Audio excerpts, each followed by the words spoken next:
Welcome to Sanctuary Stories, the podcast where we explore the incredible journeys of people seeking sanctuary and the remarkable contributions they've made to the world.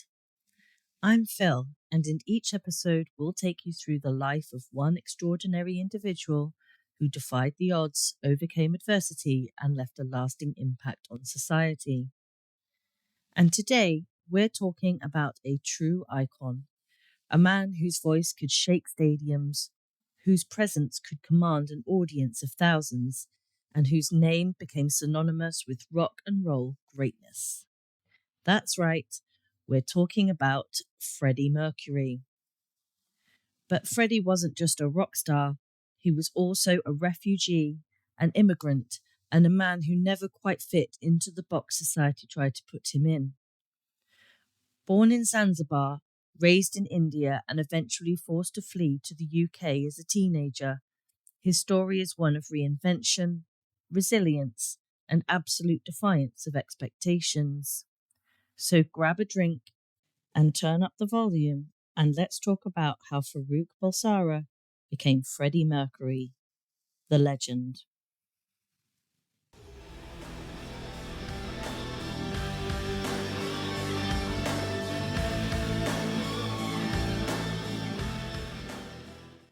Freddie Mercury was born Farrokh Bulsara on the 5th of September 1946 in Stone Town, Zanzibar, which is now part of Tanzania. Now, if you're wondering why Freddie was born in Zanzibar, it's because his parents were Parsis of Indian descent. His father, Boma Balsara, worked as a cashier for the British colonial government, and the family was firmly middle class. He was born into a Zoroastrian family, one of the oldest religions in the world, dating back over 3,000 years.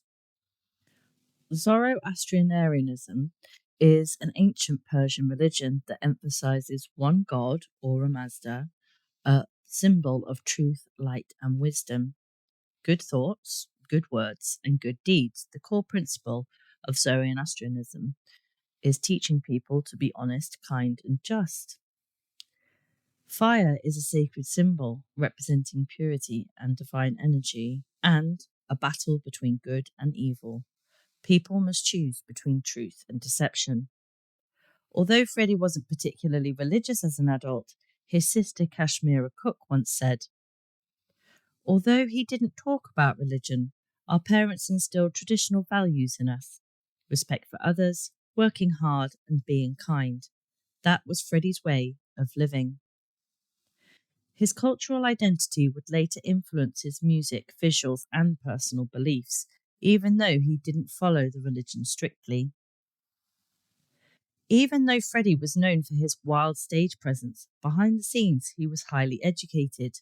He went to St. Peter's boarding school in Panchangani, India from 1954 to 1963 at the age of 8. He excelled in art and music, but wasn't particularly academic. He got his nickname Freddie there. His classmates struggled to pronounce Farrokh, so they started calling him Freddie instead. Even as a child, music was his life. His aunt recalled that little Freddie could listen to a song once and immediately play it on the piano. His talent was undeniable, and by age 12, he had already formed his first band, the Hectics. What kind of music did they play? Rock and roll, Elvis Presley, and Cliff Richard. Even at that young age, Freddie was already obsessed with the idea of being a rock star. His teachers recognized his talent. One even wrote to his parents encouraging them to let him study music.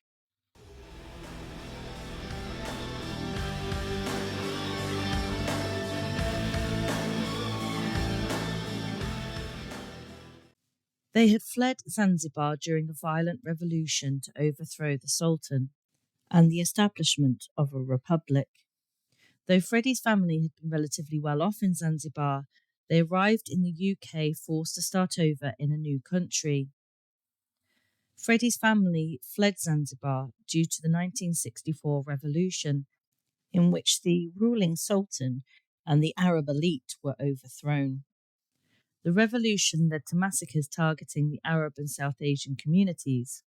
Though Freddie's family was a Parsi and originally from India, they were part of the privileged administrative class under British rule, making them a target. Fearing persecution, they escaped to the UK, where they had British citizenship through their connection to India, a former British colony. Freddie's move to the UK wasn't easy. When his family arrived in Feltham, Middlesex, they were just another immigrant family trying to rebuild their lives. They lived in a small house in a working-class neighbourhood, and Freddie struggled to fit in because of his accent and cultural background. He worked odd jobs, including carrying luggage at Heathrow Airport. He studied basic subjects and refined his English, adjusting to life as an immigrant. Freddie was 17 years old when they moved, and adjusting to British life was difficult at first. He was a shy teenager with an unusual accent, and his Indian Parsi heritage made him stand out. He enrolled in Isleworth Polytechnic, now West Thames College, where he focused on art. While he was a gifted student, he often felt out of place. His flamboyant personality was sometimes mocked, and he wasn't always taken seriously. However, he quickly became known for his artistic talent and love of music. Freddie had large, prominent teeth, and classmates often mocked him for them. He was self-conscious but refused to have them fixed, believing that his extra teeth gave him his unique voice and resonance. He also faced racism and xenophobia, something many immigrants from non-European backgrounds encountered in the 1960s Britain. He would later say he never felt fully British or fully Indian, existing between cultures.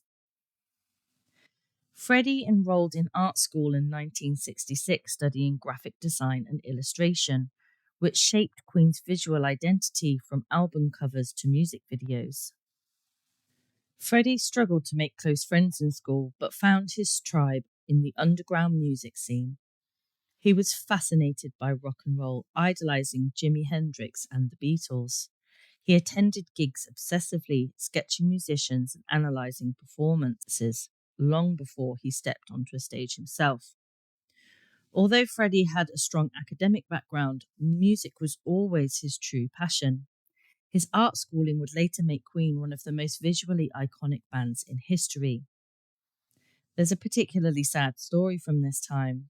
Freddie, despite being deeply passionate about music, wasn't immediately accepted in the UK. He was bullied for his teeth, his skin colour, and his accent. One story goes that in the late 1960s, before Queen was famous, Freddie applied to be the lead singer of a local rock band. They rejected him outright, with one band member later recalling, "We didn't take him seriously. He had these big teeth and his voice was too theatrical. We thought, he'll never make it in rock and roll." It's heartbreaking to think about, because Freddie's teeth, his voice, and his theatricality were exactly what made him legendary. But at the time, they were the very things that set him apart and made people doubt him. Instead of giving up, Freddie kept pushing forward, reinventing himself again and again until he became the greatest frontman in history.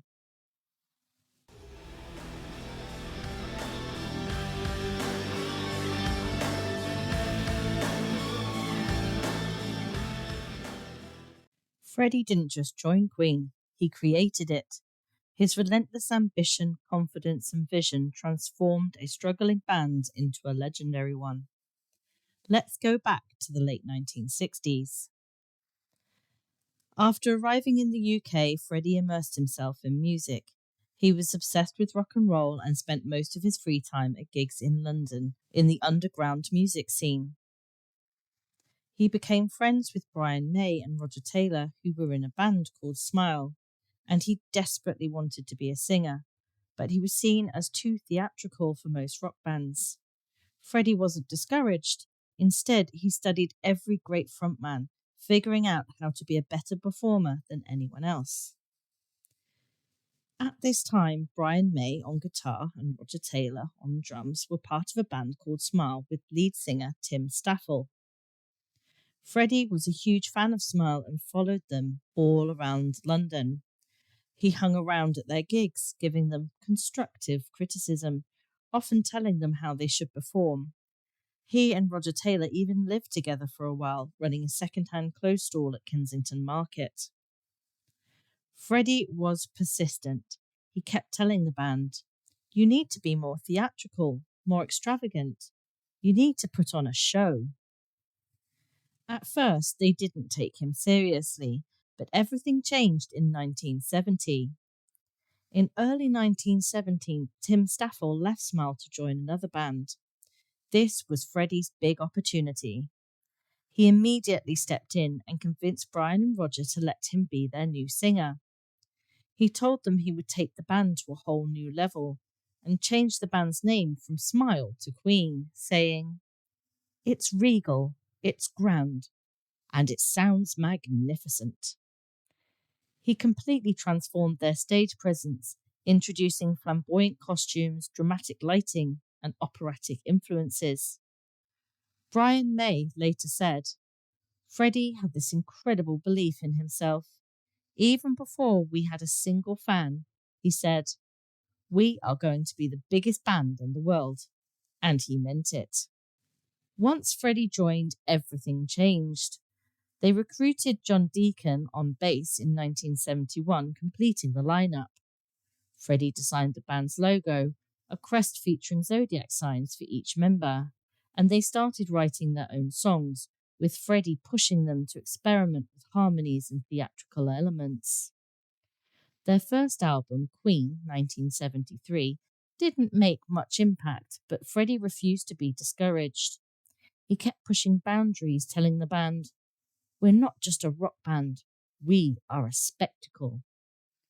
By 1974, Queen released Queen 2, featuring Freddie's dramatic song, March of the Black Queen. The album was more experimental, more theatrical, and set the stage for their breakthrough hit. Killer Queen was released in 1974 and was Freddie's first major hit, proving Queen was unlike any other rock music. In 1975, Freddie wrote Bohemian Rhapsody, a 6-minute rock opera that no one believed would be a hit. Their record label said it was far too long for radio, and DJs refused to play it until one rogue DJ took a chance and played it on repeat. It became an instant sensation, topping the charts for 9 weeks straight. From that moment, Queen was unstoppable, and Freddie Mercury had become the greatest frontman in rock history. Brian May later said, "None of this would have happened without Freddie. He had the vision before any of us did. He was born to be a star." Freddie wasn't just a lucky replacement singer. He had transformed Queen from a struggling rock band into a global phenomenon. He changed their name, their image, and their stage presence. He pushed them to be bigger, bolder, and more theatrical, and wrote some of their greatest hits, including Bohemian Rhapsody, Somebody to Love, and We Are the Champions. If there's one moment that truly captured Freddie's magic, it was Live Aid 1985. It was one of the biggest charity concerts ever, broadcast to 1.9 billion people across 150 countries. Queen was only given 20 minutes, but that was all Freddie needed. He owned the stage, strutting, commanding, and captivating an entire stadium of 72,000 people. Other bands had bigger sets, more pyrotechnics, more spectacle, but Queen had Freddie Mercury. He led the famous I.O. call and response, turning Wembley into his own personal choir. He didn't need dancers, lasers, or props, just a microphone and sheer presence. Every person, whether in the stadium or watching from home, felt like Freddie was singing just for them. Years later, music experts called it the greatest live performance in rock history. Even Elton John, who watched from backstage, turned to Freddie and said, "You B-word, you've stolen the show." And Freddie just smiled, because he knew it. That was the power of Freddie Mercury. And it all started with a kid from Zanzibar who wouldn't take no for an answer.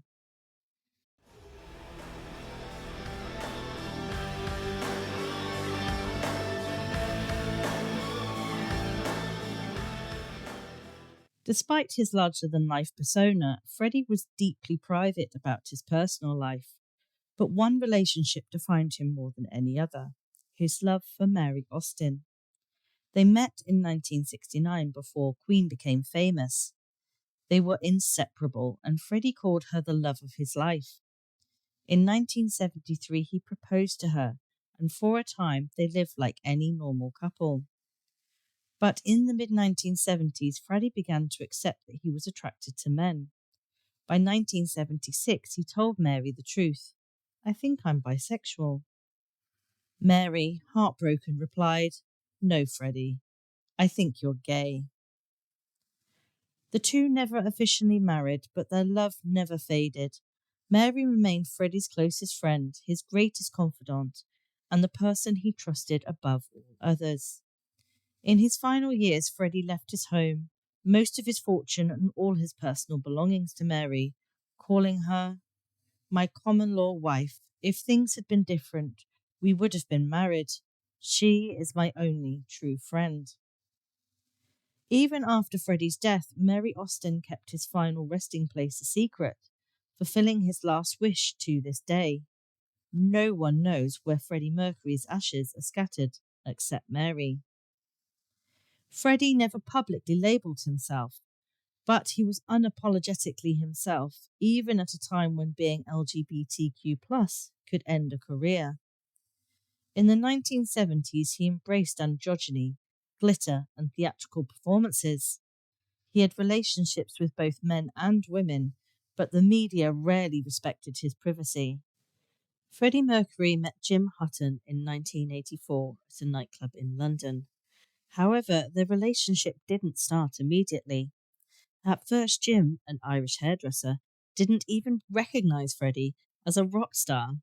When Freddie approached him at a club, Jim actually turned him down. A year later, they crossed paths again, and this time something clicked. Jim later said he was very humble. He just wanted to be loved for who he was, not what he was. They soon became inseparable, and Jim moved into Freddie's home, Garden Lodge, in 1985. They were together for 6 years until Freddie's passing in 1991, and Jim took care of Freddie during his final years, staying by his side as he battled AIDS. Freddie referred to Jim as his husband, though same-sex marriage wasn't legal at the time, and Jim was one of the few people with Freddie in his final moments. After Freddie's death, Jim was devastated.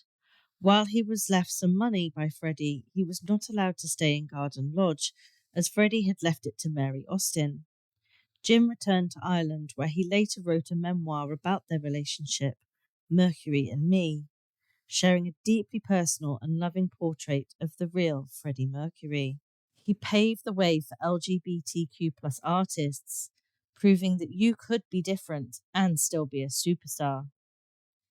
In the 1980s, Freddie lived more openly, but he still protected his personal life fiercely. He once said, "I don't want to be a spokesperson for anything. I just want to be who I am." Freddie was not just a rock star. He was a brilliant mischief maker. He could turn any night into an adventure, even if it meant sneaking literal royalty into an underground nightclub. Freddie Mercury was known for his wild sense of humour, and one of his most legendary pranks involved none other than Princess Diana. Yes, Princess Diana. It was the late 1980s, and Freddie had a close relationship with Princess Diana, despite their vastly different public images. One a flamboyant rock star, the other the elegant Princess of Wales. They got along brilliantly. One night, Diana wanted to escape the pressures of royal life, so he asked Freddie to take her out for a wild night. Freddie, always up for a bit of mischief, decided to sneak the literal Princess of Wales into a London gay bar. He dressed Diana up in disguise, a military jacket, aviator sunglasses, and a hat so no one would recognize her. The bar was packed, loud, and chaotic, exactly the kind of place a princess would never be expected. And no one noticed her, since they were too busy gawking at Freddie. Diana reportedly had an amazing time, sipping drinks and watching the rowdy scene unfold. When she was finally ready to leave, Freddie jokingly told her, "Go on, let's have one more round, darling." Diana giggled but declined. She had royal duties in the next morning. She left completely unnoticed while Freddie went back to being the life of the party. When asked about it later, a friend recalled, "Diana loved the thrill of it. For one night, she got to be someone else, and she absolutely adored Freddie for making it happen."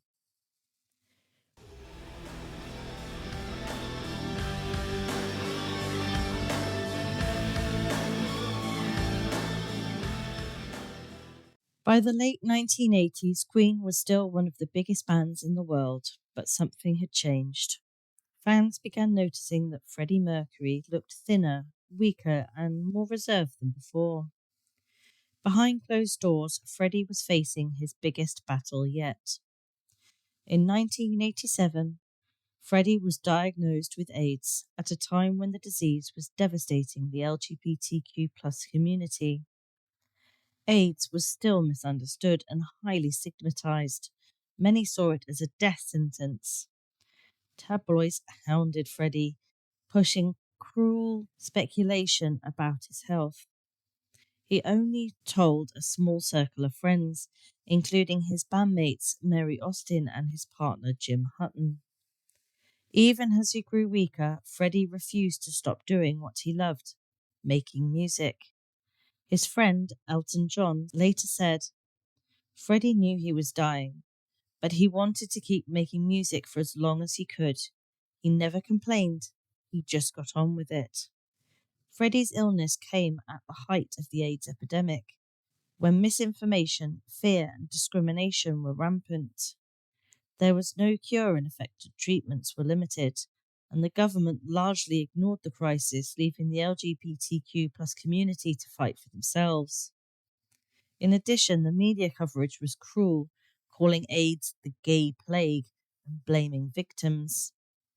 At the time, many celebrities, politicians, and even doctors avoided discussing the disease. Those diagnosed were often shunned or seen as deserving of their fate. Freddie, despite his fame, couldn't escape the stigma. The press constantly speculated about his health, printing cruel headlines like "Freddie Mercury's secret battle for life." He was rarely seen in public, leading to even more speculation. Despite being housebound, he refused to engage with the tabloids. Instead, he focused on what he could control: his music. Freddie's last years were spent in the recording studio, working on Queen's final album, Innuendo. He could barely stand for long periods, but he still recorded. He often needed help walking to the microphone, but he still sang. Despite being in constant pain, his voice remained as powerful as ever. One of his final songs, "The Show Must Go On," was recorded when Freddie was so weak he could hardly walk. Brian May later said, "I didn't think he'd be able to do it. I said, 'Freddie, don't push yourself.' And he just looked at me, downed a vodka, and said, 'I'll effing do it, darling.' And then he sang it in one take." The lyrics became his final message to the world, a defiant theatrical farewell. "The show must go on. Inside my heart is breaking. My makeup may be flaking, but my smile still stays on." Even in his last days, Freddie never let his illness define him. For years, Freddie refused to publicly acknowledge his illness, not because he was ashamed, but because he didn't want pity. But on the 23rd of November 1991, he finally released a statement confirming that he had AIDS. "I felt it correct to keep this information private to protect the privacy of those around me. However, the time has come for my friends and fans around the world to know the truth. I hope that everyone will join me, my doctors, and all those worldwide in a fight against this terrible disease. Just 24 hours later, on the 24th of November 1991, Freddie Mercury passed away at the age of 45, surrounded by his closest friends at his home in Kensington, London. His death sent shockwaves through the music world, but it also changed history. Before Freddie's death, many people ignored or dismissed AIDS, but after he passed, something changed. His death brought global attention to the crisis, and the stigma around AIDS started to shift. The Mercury Phoenix Trust was founded to fund AIDS research and awareness. A year later, in 1992, Queen organised the Freddie Mercury tribute concert at Wembley Stadium. Over 72,000 people attended, including Elton John, David Bowie, Metallica, and George Michael, who performed. It raised millions for AIDS charities and helped change public perception of the disease. Freddie's bandmate Brian May later said, "Freddie never saw himself as a victim. He didn't want people to feel sorry for him. But in the end, he changed the way the world saw AIDS. He made people care."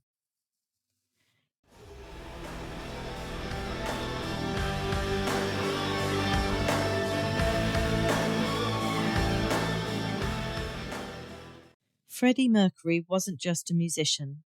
He was a performer, a trailblazer, and a man who defied expectations at every turn. His life was a testament to resilience, creativity, and the sheer power of self-belief. From humble beginnings to global superstardom, he shattered barriers and redefined what it meant to be a rock icon.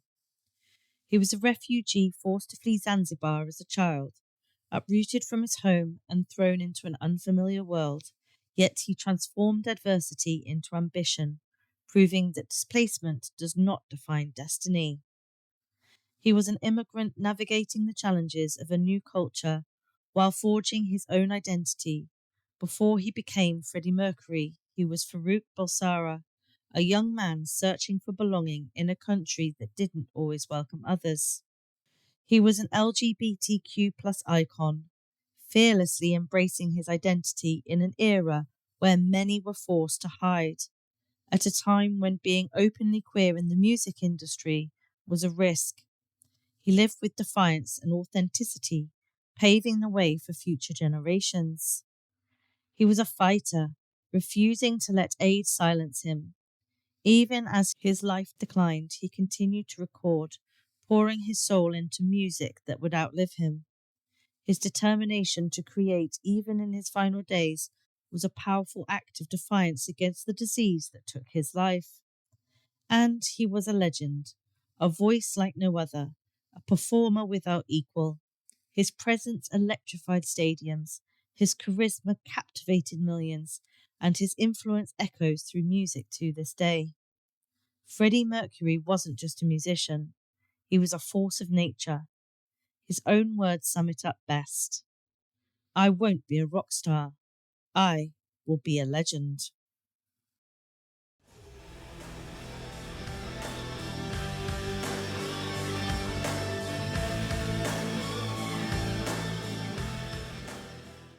That's it for this episode of Sanctuary Stories. Next week, we'll be diving into another incredible journey, so make sure to subscribe and join me then. A huge thank you to Soulful Jam Tracks for the music.